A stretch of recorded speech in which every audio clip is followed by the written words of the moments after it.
Hello students, welcome to IAS by Heart. Welcome to the 8th session of Prelims High series. In this series, we'll be looking at the important probable questions for Prelims 2021. So welcome to the session. Without any further delay, let's get into the today's important questions. First question is about preventive detention. Though we have learned about this in Lakshmikant, this question is very important. I'll tell you the reason in the next slide. Let's consider the statements. It is a process by which a person can be arrested simply out of an apprehension that he or she is likely to engage in unlawful activity.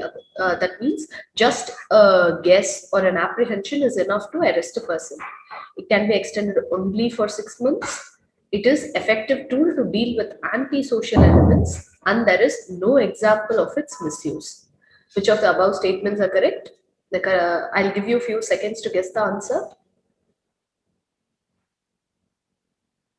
The correct answer is one only, because we know any such law, for example, sedition or preventive detention, all these laws, there are lots of misuse. It is prone to misuse. Most of the governments, what they would do is they punish the dissenters by arresting them either under preventive detention or via sedition cases. Okay. It can be extended only for 6 months. No, we'll be looking at the explanation. So since one of the student who was very interested in our initiative pointed out that if we could show him the source of the question or why this question is included in our top 500 questions, we started to show you the questions. These are some of the newspaper articles where this preventive detention order or why preventive detention is there is shared. So have a look at these news items. This is one area where you have to understand how current affairs influences the static question. If this question had appeared in the question paper, what we would have thought is they have, UPSC is asking it out of the blue with regard to polity subject. But actually, this is influenced by current affairs. That's why we say current affairs is very important.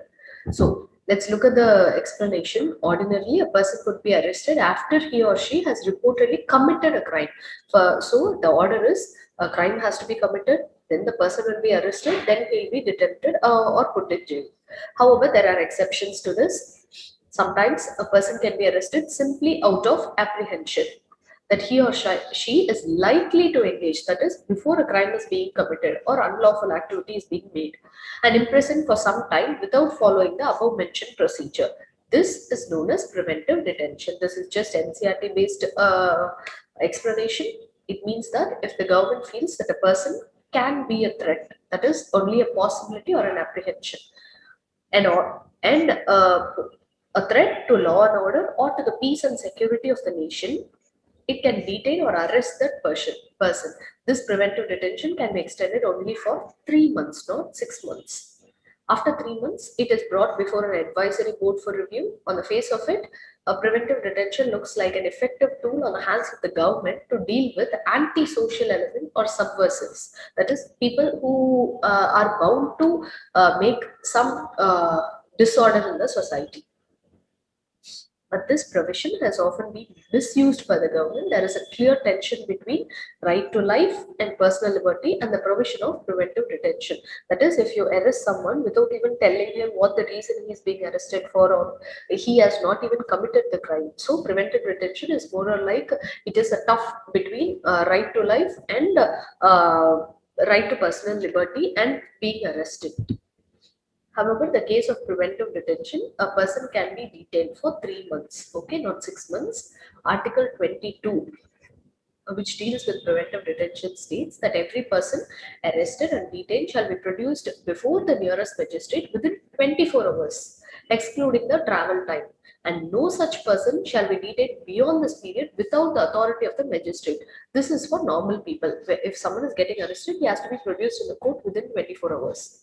Article 22(3), that is the next subsection, allows for preventive detention and restriction on personal liberty for state security and public order, because the peace of the society is more important.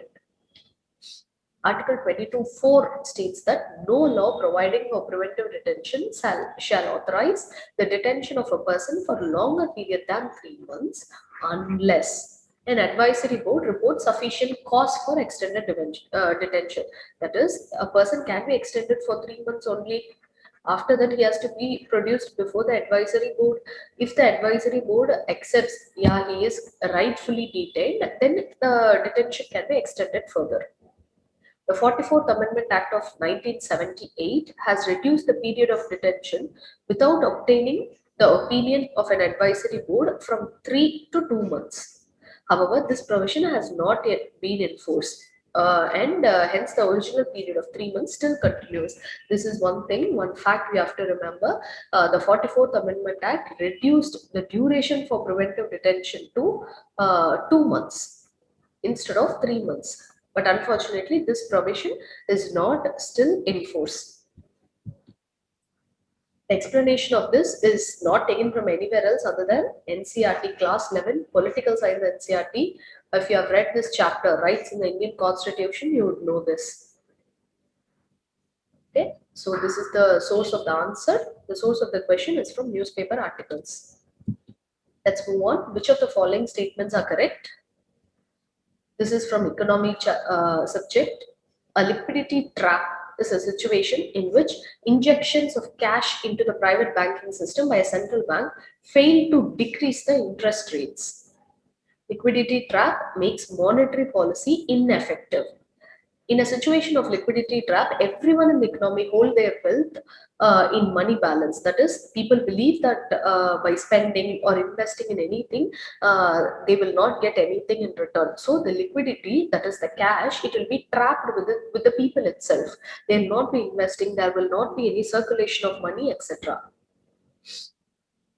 So which of this is correct? All these are correct. If people feel that they will not any get returns, etc.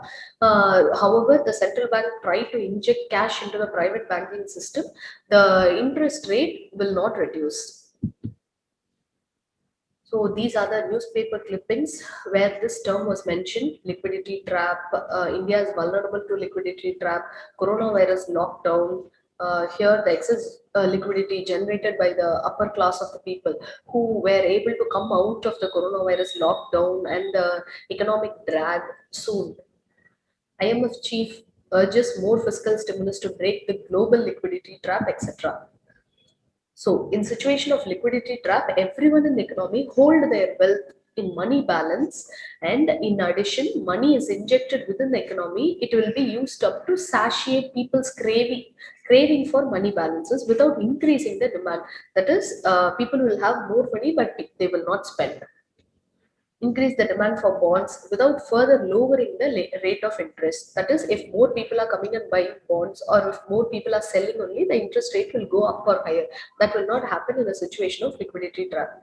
It is a situation in which prevailing interest rates are low and savings rates are high. That is, when interest rates are low, people will buy more money. When savings rate are high, people will deposit their money, they will not take it out. In a bank, if savings account gives you more interest, you obviously put more of your money in savings account only. That will not be included in the circulation. So here, what kind of monetary policy, whatever kind of monetary policy the central bank makes, it becomes ineffective. In a liquidity trap, consumers choose to avoid bonds, keep their funds in savings because of the prevailing belief that interest rates will soon rise. This reduces bond yield and make them less attractive. That is, if you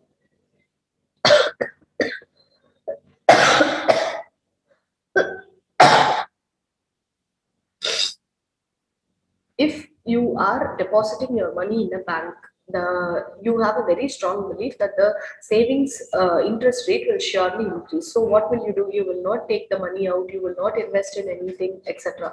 Instead, what you will do is you will deposit more and more money into the savings instead of buying government bonds, etc. So what will happen? The attraction towards bond will decrease, the bond yield will also decrease. Liquidity trap is a situation when expansionary monetary policy, that is increasing of money supply, does not increase the interest rate or income, etc. Hence, it does not stimulate economic growth. So this is a very peculiar situation where people have enough money, but it will not help with economic growth. Next question. This is from International Relations chapter. This question is about India's draft Arctic policy. This policy discusses the importance of understanding the impact of climate change in the Arctic region and its connection with India's monsoon. How climate change is affecting Arctic region, how Arctic region is affecting India's monsoon. India vouched for sustainable tourism and mineral oil and gas exploration in the Arctic region. The five Arctic littoral states are Canada, Denmark, that is Greenland, Norway, Russia, and US, that is Alaska. India became an observer in the Arctic Council in 2013 and is not a full-time observer. So I'll give you a few seconds to answer this question. So the correct answer is all the statements are actually correct. I can guess that you might have had some doubts in statement 4 and also in statement 3, sorry, 2. So actually the correct answer is both, all the statements are correct. India plans policies to boost blue economy and explore Arctic region. Arctic policy needs more global orientation. India releases the Arctic policy. Research and resources are the two pillars of India's draft Arctic policy. These are some of the news clippings. Moving on, India has unveiled the new draft Arctic policy that is committed to expanding scientific research, sustainable tourism, mineral oil, and gas exploration in the Arctic region. The littoral states, that is, states which cover the Arctic region, are Canada, Greenland, Denmark, and then Norway, Russia, US, Alaska, that is US. The three other Arctic nations are Finland, Sweden, and Iceland. Okay. So these five plus three, they form part of the Arctic Council, which was established in 1996. India became an observer in the Arctic Council for the first time in 2013, and it is not a full-time observer. Okay, part-time observer only. India launched its first scientific expedition in 2007 and set up a research station called as Himadri in the International Arctic Research Base, that is in Svalbard, Norway. It has two other observations in Kongsfond and Gruvebadi. I'm not very sure about the pronunciation, so pardon me. Himadri is manned for about 180 days in a year because in most of the time, only half of the days in a year get sunlight. The other half it is predominantly dark. Since its establishment, over 300 Indian researchers have worked in the station. India has sent 13 expeditions to the Arctic since 2007 and runs 23 active projects. This draft Arctic policy discusses the importance of understanding the impact of climate change in Arctic region and in connection with India's monsoon, which because India is heavily monsoon dependent, so how Arctic region affects India's monsoon. India proposes to focus on the vast resources of the Arctic region, including hydrocarbon, minerals, because these are untapped resources. To secure its energy security, the policy cautions in framing the involvement Arctic as a common heritage for mankind, but its priorities are similar to that of non-Arctic states. The policy has five pillars. It discusses about five pillars, which are science and research activities, economic and human development cooperation, and then transportation and connectivity, governance and international cooperation, national capacity building. These are the five pillars that is mentioned in the draft Arctic policy. The Arctic is home to almost 4 million inhabitants, of which approximately one tenth is considered as indigenous group. It has so many people, only one tenth of the people here is indigenous. Climate change means that seasons in the Arctic influence tropical weather. It has such a huge potential. It influences the atmospheric, oceanographic, and biogeochemical cycles of the Earth ecosystem. Loss of sea, because climate change means global warming. If the globe gets more warm, what will happen? Melting of ice cap, ice cap, seas and warming of the ocean and atmosphere would lower the salinity in the global oceans, because if ice caps melt, it melts and it gets flooded in the rivers. From the rivers it goes and drains into the sea or the ocean. So if more influence or intrusion of fresh water is there, then the salinity of the ocean gets depleted. If the salinity gets depleted, the organisms which are accustomed to live in salt water, that will also get affected. This could increase the temperature differential between land and oceans in the tropical regions, dry subtropical areas, and increase precipitation at higher altitude. These are the effects of decreased salinity. Arctic research will help India's scientific community to study melting rates of the Himalayan glaciers. Moving on, let's move on to the fourth question. Global Intellectual Property Index, which is released recently, is released by which of the following organization? Is it WTO, World Trade Organization, World Intellectual Property Organization, US Chamber of Commerce, and UNCTAD? That is United Nations Conference on Trade and Development. Which of these organizations releases this report? I'll give you a few seconds to answer this question. So the correct answer is US Chamber of Commerce. Many of you would have guessed WIPO, but the correct answer is C. Remember, International Intellectual Property Index. Okay, this index is released by US Chamber of Commerce. International Intellectual Property Index is released by US Chamber of Commerce. Body which releases this is Global Innovation Policy Center. World Intellectual Property Report. This report is released by World Intellectual Property Organization or report. Do not confuse this. Which is an index, which is a report. Be very clear with it. Global Innovation Index, that is annual ranking of countries by their capacity for innovation. This is released by WIPO. This is also released by WIPO. Okay. So, with coming to the question, India has been ranked 40th out of 53. 40th out of 53 countries. See how bad our ranking is on Global Intellectual Property Index.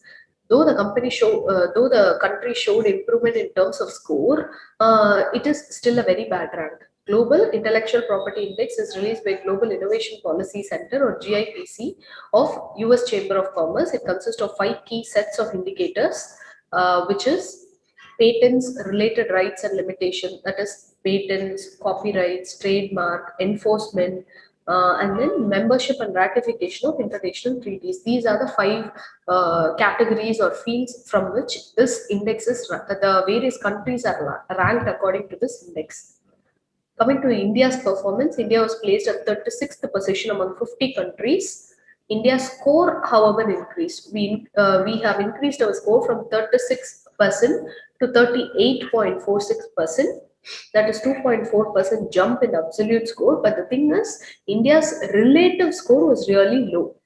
It is 6.7%, but compared to the other countries, this is low.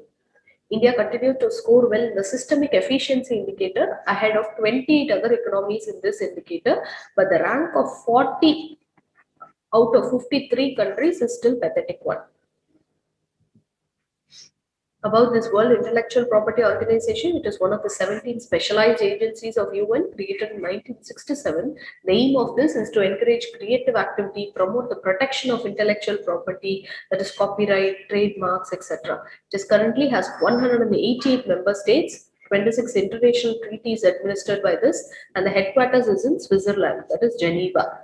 Non-member states are Marshall Islands, Micronesia, Nauru, Solomon Islands, South Sudan, Timor-Leste. Palestine has observer status. So almost all of the major countries are the members of WIPO. India is a member of WIPO and party to several treaties administered by WIPO. Moving on to the fifth question. This question is from Environment. Given below the factors of vulnerability of poor people to climate change. That is, why are poor people more vulnerable to climate change? Select a code that contains the correct answer. Their dependence on natural resources, geographical attributes, lack of financial resources, lack of traditional knowledge. I'll give you a few seconds to answer this question. The question is asking about climate change. Everybody will get affected by climate change. Why are the poor people more vulnerable to climate change? Is it because of their dependence on natural resources, because of the geographical attributes? They do not have enough financial resources, etc., lack of traditional knowledge, etc. So the correct answer is 1, 2, and 3. We cannot say that poor people do not have traditional knowledge. In fact, they have more traditional knowledge. Poor and vulnerable, how they are affected by climate change. There are various reports that were released in the last year. What is fueling Lake Chad, which is in Africa, and then extreme rainfall is associated with climate change. It causes how extreme rainfall affect related with climate change is affecting birth outcomes. How people are getting affected. How the next generation itself is getting affected by climate change. There was a report released on this. And Earth Day. Why does it matter to people with asthma? It is the air we breathe, because climate change, it aggravates various situations. It changes the weather patterns, etc. Because of the weather pattern, for example, if we take the New Delhi itself, I mean there is increased air pollution because it is mainly attributed to the geographical location. Though human contributed to this, the geographical reason is one of the main reason. The particles, the dust particles, are not able to rise above because the cold air is setting in. That is one of the main reason, and this causes more air pollution because Delhi is one of the most polluted cities in the world. So how does it affect people with asthma? If you could see, the chain is very long. How climate change affects monsoons, how monsoons affect the local weather pattern influence air pollution affect people with asthma. Though this chain is very long, the thing is, the root cause for all this is human induced climate change. So the given paragraph mentions the first 3 points are the factors of vulnerability of poor people to climate change. Vulnerability to climate change is not just a function of geography or dependence on natural resources. It also has social, economic, and political dimensions. Social, economic, and political dimensions which influence how climate change affects different groups. For example, if someone is very rich, climate change effect for him will be very low. For example, if he has a house in a coastal area, but the coastal area is about to be submerged, he will sell his house, go somewhere because he has money. So, how climate change affect people from different strata in the society? That also we have to understand. Poor people rarely have insurance to cover the loss of property. For example, during the floods or any tsunami, if somebody's office get affected, I mean, it is getting flooded, if he has the capacity, he'll surely claim insurance for it. But poor people, I mean, the roadside hawkers and people who have very small shops, how will they get insurance? They surely their livelihood will get affected. So poor people, they do not have insurance to cover the loss of property due to natural calamities, etc. Climate change doubles the natural calamities. For example, usually the number of tsunamis or cyclones, it is more when climate change effect is more. So, besides geography and natural resources, lack of money, that is, lack of economic power, plays a major role in increasing the vulnerability of the poor. Therefore, A is the correct answer. Moving on, let's move on to the question number 6. Which of the following sectors is not included in Niti Aayog's focus regarding national AI strategy? How we have to improve our focus in artificial intelligence to address this concern? Niti Aayog released the national AI strategy. Which of the following sectors which are not included? Agri, MSME sector, education, infra, oil and natural gas, etc. Select the correct code below. The correct one is MSME sector and oil and natural gas sector is not included in the national AI strategy. Let's look at the sectors which are included. Niti Aayog decided to focus on 5 sectors that are envisioned to benefit the most from artificial intelligence. That is, using artificial intelligence to solve our everyday problems. In healthcare, increasing the access and affordability of quality healthcare like telemedicine, etc. In agriculture, to enhance the farmer's income, increase the farm productivity, reduction of wastage, etc. In education, improved access to quality of education, making e-education possible. The next area is smart cities and infrastructure, that is efficient connectivity for burgeoning urban population, that is increasing population. Smart mobility and transportation, smarter and safer modes of transportation, and better traffic and congestion management. For example, if AI could reduce the timing, instead of having traffic signals constantly at 90 seconds or 80 seconds, if we could introduce AI in it, if there are more vehicles there, then the number of seconds one has to wait in the traffic signal could reduce. And in the same way, we can use AI for facial recognition technology, which can be used to find missing children, missing people, etc. So these are the 5 sectors in which AI will be used according to Niti Aayog. Moving on to question number 7. This is from social issues, etc. United Nations Food and Agriculture Organization, that is FAO, and Arbor Day Foundation recently recognized which state in India as 2020 tree city of the world. This was actually recognized by it recognized one of the state in India as tree city of the world. Which of the state it is? Is it Chandigarh, Mysore, Hyderabad, or Trivandrum? Take a few seconds to answer this question. The correct answer is Hyderabad. FAO and the Arbor Day Foundation recently recognized Hyderabad as the 2020 Tree City of the World. This was selected for recognition following its commitment to grow and maintain the urban forest. That is, land in urban area is really very costly. Even in spite of that, this city has tried to maintain urban forest. This recognition was a testament for cities' sustained and institutional efforts for planting, nurturing, and celebrating trees. It also marks the development of urban and peri-urban forestry action projects besides the strategic planning commitment of the and building healthy city. Other cities which were recognized by the organization include 120 cities across 30 countries. Most of the cities were from US, UK, Australia, Canada.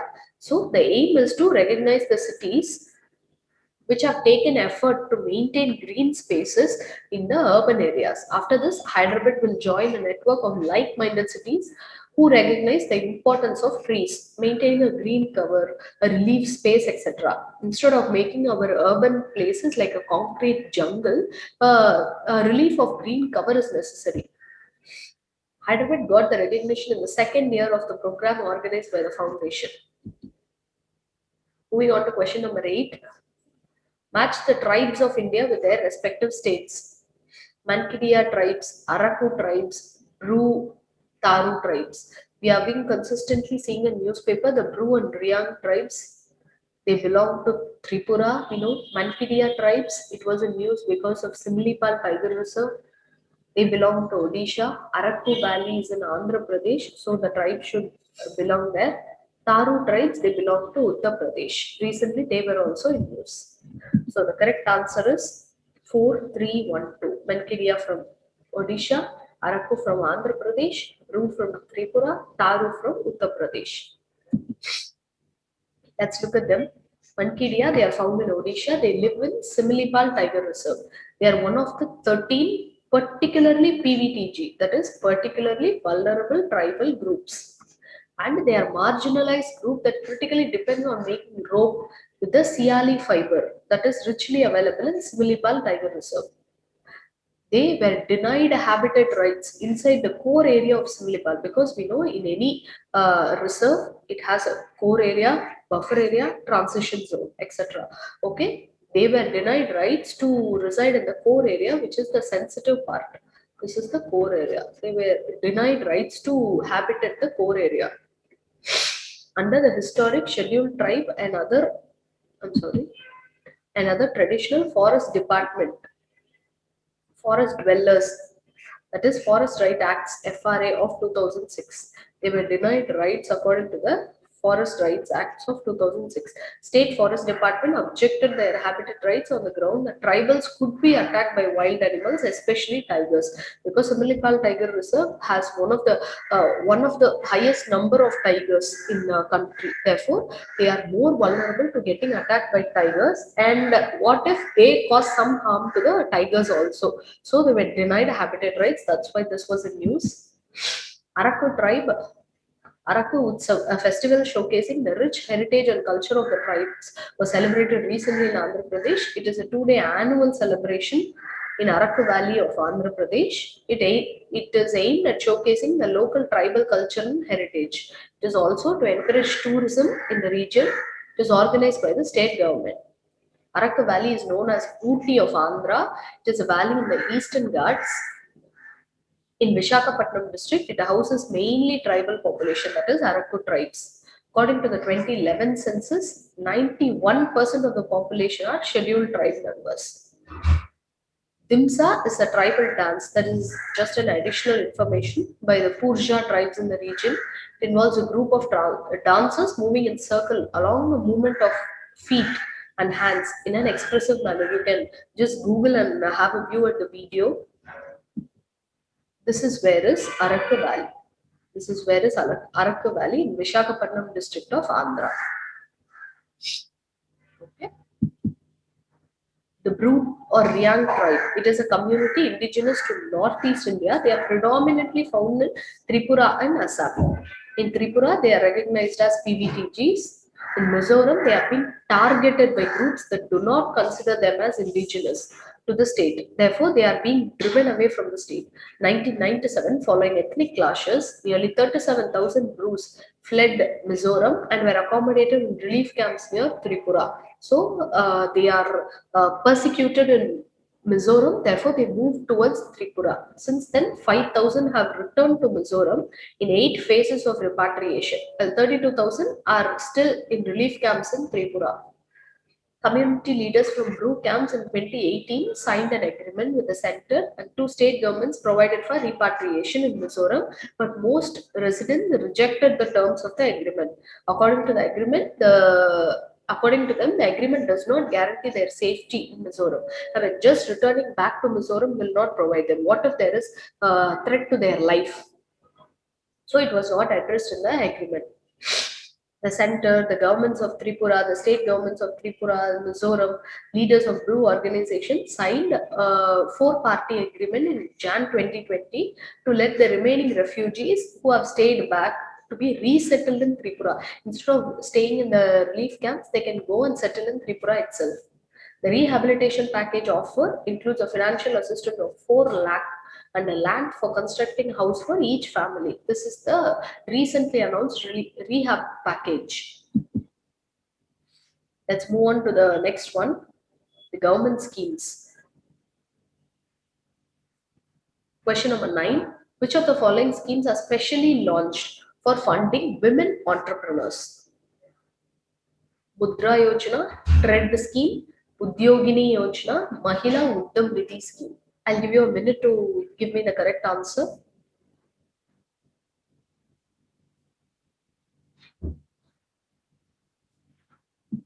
The correct answer is all of these aims to promote women entrepreneurship in India. Let's look at each of these schemes. Mudra Yojana, it is actually a government scheme for small units. It is also applicable to women who want to start a small enterprise like a small beauty parlor, tuition center, tailoring unit, etc. Its aim is to make women an entrepreneur. Okay. They can avail loans from 50,000 and up to 50 lakh. Look at the range of loans they can avail. They are required to present collateral only if the loan exceeds 10 lakh. Before that, collateral free loans are issued to them. There are 3 plans. First is Sishu, Kishore, and Tarun. In Sishu, loans up to 50,000 for new business, and Kishore up to 5 lakh, from 50,000 to 5 lakh, and for Tarun, 5 lakh to 10 lakhs. It does not lend directly to individuals. Loans under the scheme can be availed from banks and NBFCs. Remember this, it does not lend directly to individual. It gives it to banks from where the individuals can claim. Borrowers can also file application for Mudra loans under Udyam Mitra portal. This portal is maintained by SIDBI. The TREAD scheme. The full form of this scheme is Trade Related Entrepreneurship Assistance and Development Scheme. It is aimed at women who do not have easy access to bank credit. That is, people who want to start a business but they do not have access to formal credit. It provides for business projects, conducting training and counseling session. It helps the government a grant of up to 30% of the total project cost as appraised by lending institutions. They would finance the other 70%. The grant is limited to 5 lakh per project. Maximum is 5 lakh. In the previous one, we saw up to 10 lakh, one can get loans. They are routed through NGOs, which are also responsible for imparting the training sessions. The cost of training up to 1 lakh will be borne by the government if the NGOs bring their share of the government to minimum of 25%. Udyogini scheme. This provides subsidized loans to aspiring women entrepreneurs from rural and underdeveloped areas. Here, the focus is on rural and underdeveloped area women. It extends interest-free loans up to 3 lakh. Running or starting small-scale industries. The government proposes up to 30% subsidy on loans extended under the scheme. This is for women entrepreneurs of the age of 25 to up to 65 with family annual income should be less than 1.5. These people can apply and avail the loan. The upper limit is not applicable for women under special categories including disabled, widowed, destitute, etc. This 1.5 lakh income ceiling is not applicable to the disabled, widowed and destitute women. Mahila Udyam Nidhi scheme. It is offered by SIDBI, Small Industry Development Bank of India, to provide financial assistance up to 10 lakh per women entrepreneurs to set up small scale ventures. It assists with upgrading and modernization of existing projects. The loan has to be repaid in 10 years, which include 5 years moratorium period. Interest rate on these loans can vary according to the market rates from bank to bank. So I've given you all the schemes and their explanation. Kindly go back in the video and revise it so that you know it by heart. Consider the following statement with regard to vanadium. It is a malleable transition metal rarely found in nature. It is used in strengthening steel and titanium. Large deposits of vanadium of world are in India. Let's look which of the statements are correct, 1 and 2 only, because since it is a very rare metal, India has only traces of vanadium.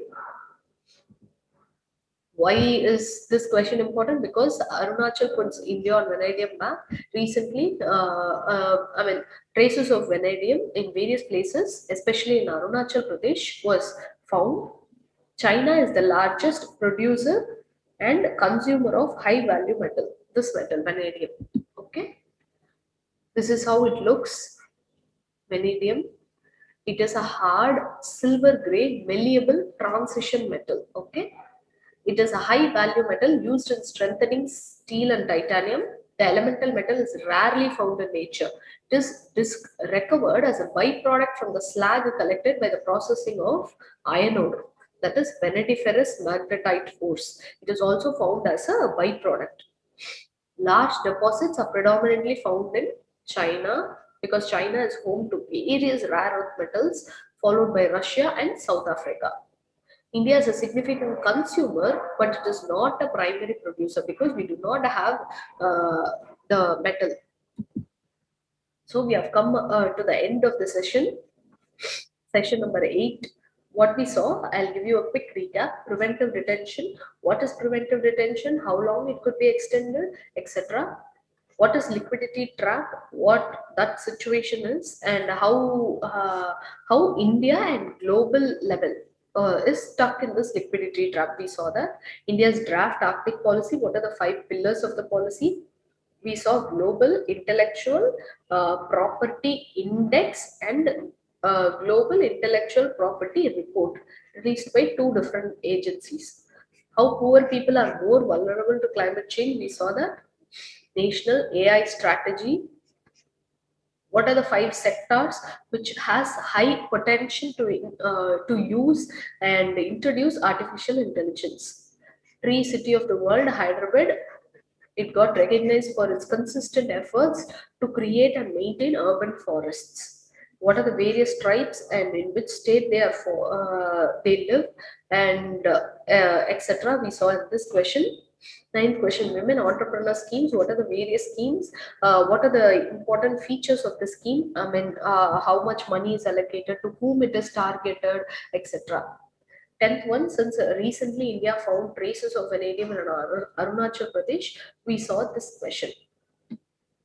So that's all for today's session. I hope this session was useful. If you have any doubts, kindly leave it in the comment box or in the live chat box. We will surely get back to you. So stay tuned for the upcoming sessions. Thank you.